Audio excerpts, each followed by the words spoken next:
এই প্লেনটা নির্ভর করে, প্লেন দেখেন সে এরকম করে তার নোজ যদি নিচের দিকে থাকে এবং প্যারাসুট যদি 100 মিটার বা 100 ফিট 200 ফিট ইয়াতে ইজেক্ট করে, এটা সরাসরি অবজেক্টে আপনি স্ট্রাইক করতে। এখন দেখতে হবে প্লেনের কি কন্ডিশন ছিল। I am sanguine, I have seen প্লেনটা একদম নোজ ডাউন ছিল এবং আপনার ইনভার্টেড ছিল এবং বিপরীত দিকে ছিল প্রায়, এবং যখন সে ইজেক্ট করে তখন সরাসরি আপনি কিন্তু সারফেসে যে আঘাত করছে, এই সারফেসে আঘাত করার পরে সে ভেঙে চড়ে ভিতরে চলে গেছে। যখন আপনার এয়ারক্রাফটটা স্ট্রাইক করেছে সে কিন্তু 4000 কেজি মানে 4 টন ওজনের ফুয়েল নিয়ে যাচ্ছে, জেপি বলি, জেট প্রপেলেন্ট, যেটা বলে হাইলি কম্বাস্টেবল ডিনামিক একটা ইটা। আজকে হয়তো এই এয়ারক্রাফটটা মানে এয়ারফোর্সের প্লেন পড়ে সেদিকে দোষারোপ করতেছেন। What about the civil? সে হলো 1 লক্ষ মানে আপনার কেজির আপনার প্লেন নিয়ে যায়, সেরকম একটা প্লেন পড়লে কি হইতো? ওই এলাকাতে 1-2 কিলোমিটার তো পুরো আপনার মানুষ মারা যেত। তো প্রথমে বলা যায় যে একটা অ্যাক্সিডেন্টের ক্ষেত্রে যে যাই বলো, যে ডিজাস্টার, আমি যেহেতু বাংলাদেশে 8 বছর ধরে রানা প্লাজা থেকে শুরু হয়েছিল আমার ডিজাস্টার এবং এফআর টাওয়ার পর্যন্ত আমার মানে আমি ইনভলভ ছিলাম, এর ভিতরে যত ঘটনা ছিল প্রত্যেকটাতে আমি প্রত্যক্ষভাবে মানে ইনভলভ ছিলাম রেস্কিউ অপারেশন। তো ডিজাস্টারের ভাষাতে এখানে অ্যাক্সিডেন্টের কোনো সংজ্ঞা নাই।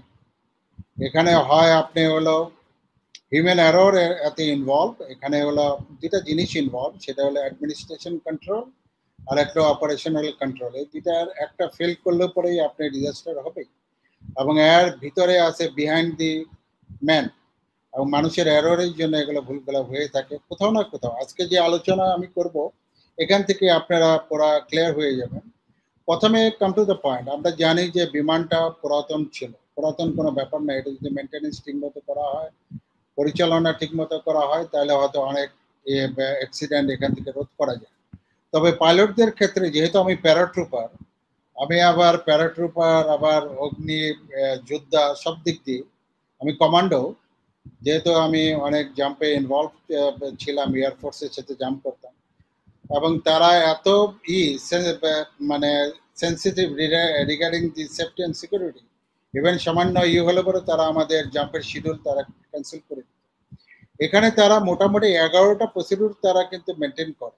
সেখানে তারা হলো ডকুমেন্ট, অল ডকুমেন্ট, পূর্বের যে কোনো প্রবলেম ছিল সেগুলো সলভ হয়েছে কিনা, ব্রেকিং, হাইড্রোলিক সিস্টেম, তারপরে তাদের রাডার সিস্টেম, তাদের জিপিএস কন্ট্রোল সিস্টেম, এভরিথিং তারা কন্ট্রোল করে, এটা চেক করে, ইন্সপেকশন করে। ইন্সপেকশন করার পরে কোয়ালিফাই হলে পরে তখন ফাইনালি পাইলট আসে, পাইলট সব কিছু দেখে, কাগজ দেখে হি সাইন, তখন সে অল রাউন্ড প্লেনটাকে দেখে, ফিজিক্যালি সে দেখে তারপরে সে বর্ডেন হয় এবং ওকে রিপোর্ট পেলে পরে সে কিন্তু আপনার ফ্লাই করে। এখানে ইনভলভ আছে রাডার সিস্টেম এবং এয়ার ট্রাফিক সিস্টেম। তো এতগুলো সিস্টেম ইনভলভ থাকার পরেও যখন সে ফ্লাই করলো এবং উইদিন দি ফ্র্যাকশন অফ সেকেন্ডের ভিতরে বা কাপল অফ মিনিটসের ভিতরে প্রবলেম রেজ হলো, এবং এই রেজগুলো কিন্তু ধরাও পড়েছে, এটিসি এটা ট্র্যাক করতে পেরেছিল।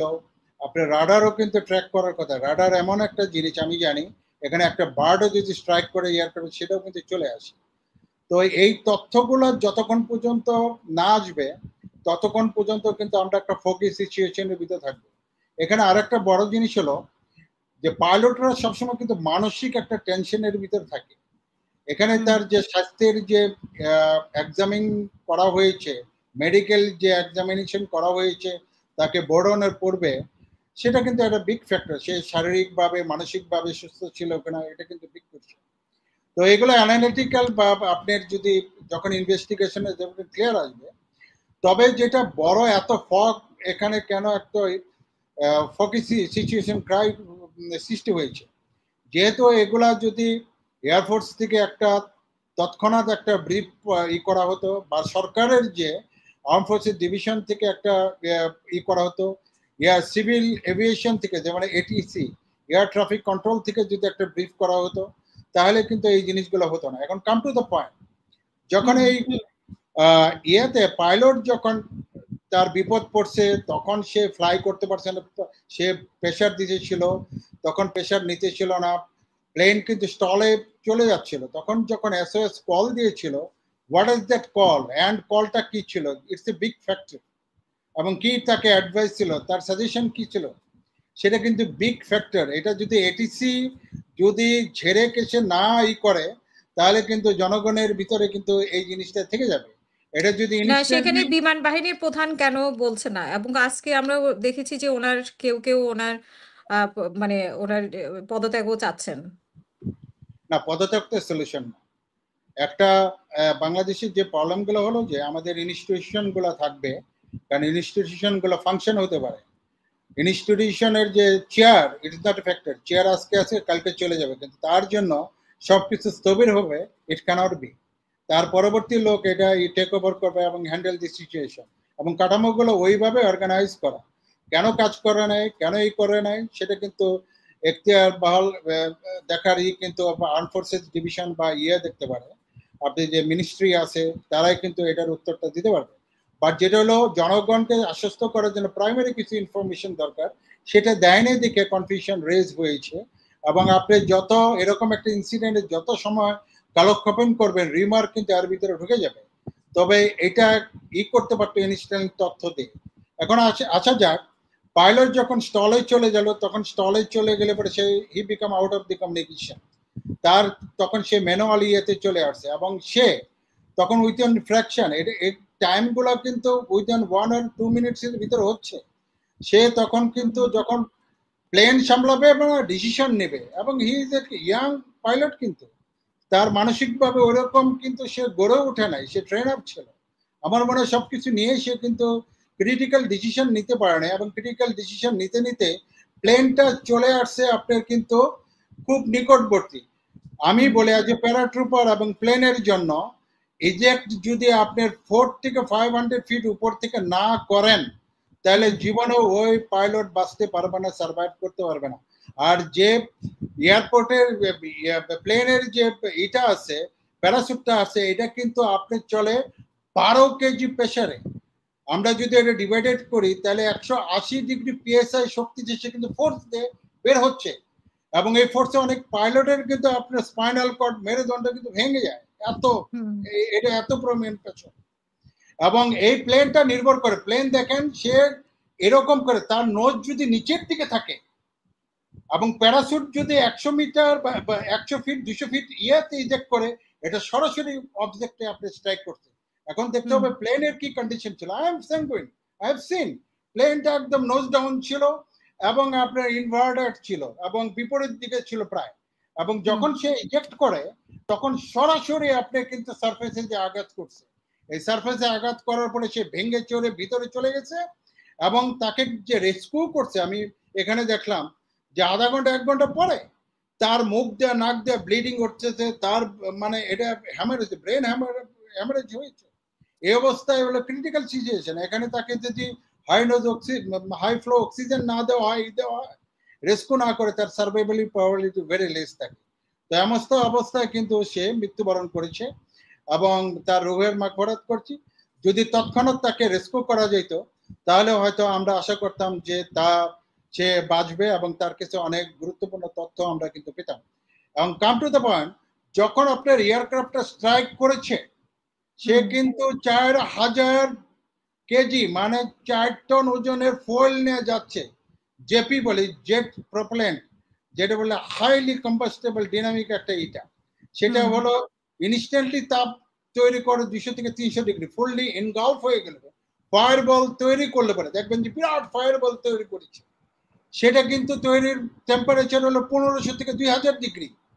এই টেম্পারেচারের আশেপাশে এটার আবার পেরিমিটার হলো 60 থেকে 70 মিটার, মানে আপনার 210 ফিটের মতো। এই এরিয়াতে যে লোকগুলো ছিল, ইনস্ট্যান্টলি টাইম ছিল 4 থেকে 5 মিনিটে তারা মারা গেছে। এবং আমি দেখছি চুরিহাটটা বিভিন্ন জায়গায় এক্সপ্লোশনে কি হয়, তাদের মাথা উড়ে যায়, তাদের হাত পা উড়ে যায়, তাদের খুলি উড়ে যায়, এবং তাই জিনিসগুলো হয়েছে। আজকে যে অনেক কথাবার্তা করছে, অনেকের দেহের অস্তিত্ব এখানে কিন্তু গাফেলতি কার, মানে আপনার বিমান বাহিনী নাকি যারা উদ্ধার কর্মী নাকি এটা যারা গাফলতির ফায়ার সার্ভিস? অনেকগুলো, এগুলা গাফলতির, আমি বলি গাফলতি তো আপনার ওরা ক্ষেত্র তৈরি করছেন, স্কুলটা এখানে হবে কেন, আপনি একটা সুন্দর টার্গেট দিয়ে রাখছেন, একটা ক্রিটিক্যাল এয়ার ফোর্সের বা সিভিল এভিয়েশন অথরিটির আইনে 4 থেকে 5 কিলোমিটার এবং বিদেশে 10 কিলোমিটারের ভিতরে যেটা ফ্যানেল বলি, যে জায়গায় প্লেন উড়বে এই জায়গায় কোনো বাড়ি ক্রিটিক্যাল ইনস্টিটিউশন হবে না। সেটা কেন হয়েছে তার জবাব দিতে সিভিল এভিয়েশন এবং রাজুক কিন্তু দিতে পারে, এবং তাদেরকে কিন্তু ক্ষেত্রে এখানে নিতে হবে এবং স্কুল অথরিটিকে তাদের নিতে হবে।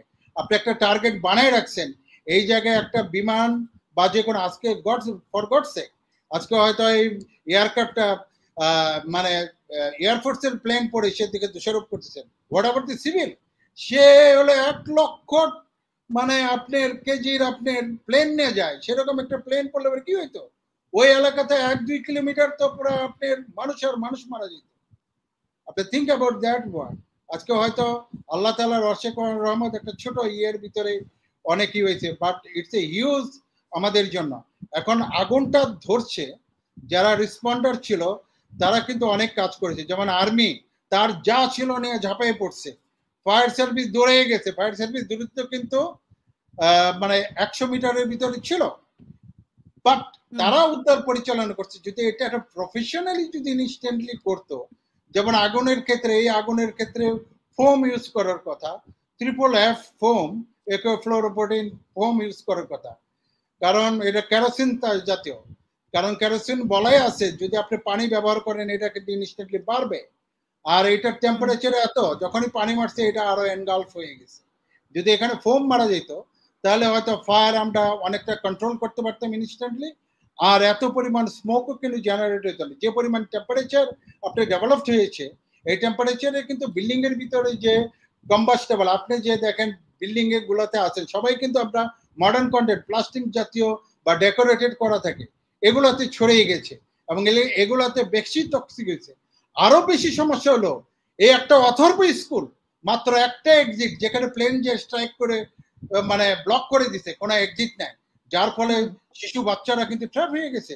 স্মোকেই কিন্তু আরো অনেকে মারা গেছে বা আপনার ঝলসে গিয়েছে। তো এটার জবাবদিহিতে আপনার কিন্তু সবাইকে, রেস্কিউতে যদি আসি, ফায়ার সার্ভিস অনেক ভালো কাজ করছে যদি তারা স্ট্র্যাটেজিক্যালি, এখানে তারা অ্যাসবাস্টাস শুট করে যাওয়ার কথা, এখানে আপনার ফোম যদি ইউজ করতো। আর বিল্ডিং কেন হ্যামার দিয়ে বাড়বে, প্রত্যেকটা ফায়ার স্টেশনে পর্যাপ্ত পরিমাণে কাটিং টুলস আছে, ওয়াল কাটার এগুলো আছে, যদি কাটতো ঠিক মতোই করতো তাহলে রেস্কিউটা আরো এক্সপিডাইট করা যেত। তবে এগুলো সম্ভব হয় নাই, যে পরিমাণে crowd, police fail to control the crowd, যে যার মতো ঢুকে গেছে, সবাইকে দিয়ে তো আপনি রেস্কিউ অপারেশন করতে পারেন। যেখানে একটা রেস্কিউ অপারেশন সবাই যদি ঢুকে যায়, আলটিমেটলি দ্যাট হ্যাম্পার। আর এখানে সবার দায়িত্ব আছে, শুধু এখানকে শুধু আর্মিকে দায় করলে পরে হবে না, আর্মি তো গেছে বেচারা, কাছে ছিল দেখে উদ্ধার করতে গেছে, তার কাজ এটা বেসিক্যালি, তার কাজ হলো, এটা বেসিক্যালি কাজ হলো ফায়ার পুলিশ এদের। আপনি ফায়ারকে কেন আর্মিকে কেন দোষারোপ করবেন ফায়ারকে? এখানকে তাদের লিড করার লিড এজেন্সি হলো সিটি কর্পোরেশন এবং ডিজাস্টার মিনিস্ট্রি। আজ পর্যন্ত ডিজাস্টার মিনিস্ট্রির কারো এখানে বক্তব্য শুনেছেন? সিটি কর্পোরেশন কারো বক্তব্য শুনেছেন? শোনেন নাই। এখন যদি আপনি স্ট্রাকচার যদি না ঠিক করেন, অন গ্রাউন্ডে যারা কাজ করছে তাদের যদি ব্লেম করেন তাহলে হবে না। লেট আস ডেভেলপ দি স্ট্রাকচার, তাইলে কিন্তু সবকিছু উন্নত হবে, তা না হলে কিন্তু হবে না।